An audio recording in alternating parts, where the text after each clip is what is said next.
Bilib ako sa'yo, Toshi. Wala yun, ano? Isang suntok lang yun sa akin. Sayang talaga. Sana nakita mo siya nung pinagulong niya yung tao. Dapat lagi kang kasama kapag sumakay tayo sa tren. Lumalayo ang mga tao. Ganun ba? Oo, pre. Totoo yun. Kaya kita mo, haluwag dito sa pwesto natin. Ang tutuwag eh.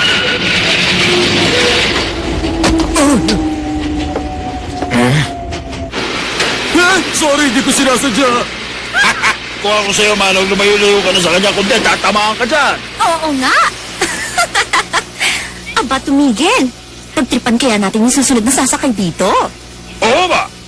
Lagot siya sa atin.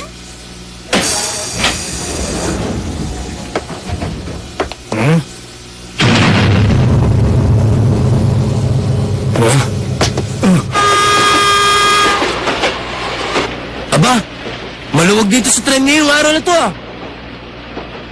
Mukhang tigasin.